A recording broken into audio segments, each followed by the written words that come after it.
I feel uncomfortable around conflict. Now we're here today to find out how to argue. But conflict is useful. The question is, how do you deal with conflict most effectively?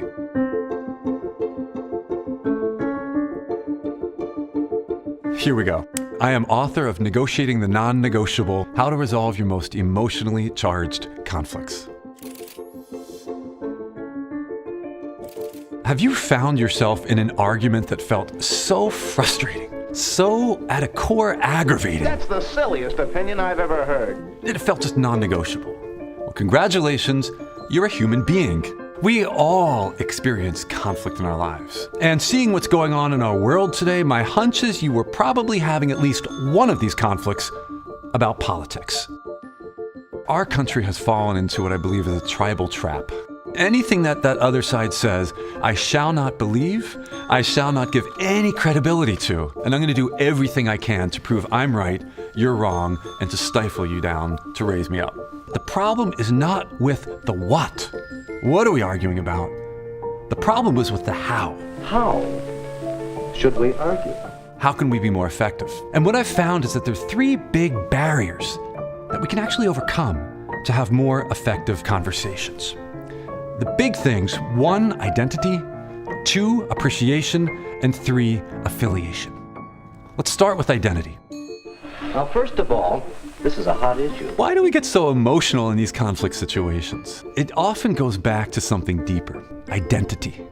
What are the core values, the core beliefs that are feeling threatened inside of you as you're having that conversation with the other side? The moment your identity gets hooked in these conflicts, all of a sudden your emotions become 100 times more powerful. Boy, this is a wholly different conflict now. It's now your pride. Your sense of self is on the line. You need to know who you are and what you stand for. What are the values and beliefs that are driving me to fight for this stance on this issue? The more you understand who you are, the more you can try to get your purpose met and stay balanced, even when the other threatens those core values and beliefs. Each side wants to feel appreciated, and yet the last thing they want to do is to appreciate the other side. That's a problem. Listen and understand. When you're in the midst of the conflict, don't talk. Take the first 10 minutes. Consciously listen to the other side. What's the value behind their perspective? What's the logic, the rationale? Why do they hold this perspective on immigration or healthcare? Once you truly understand and see the value in their perspective, let them know, I hear where you're coming from. And you know what? That makes sense. There is nothing more in the world that we like than to feel appreciated. Recognize your power to appreciate them.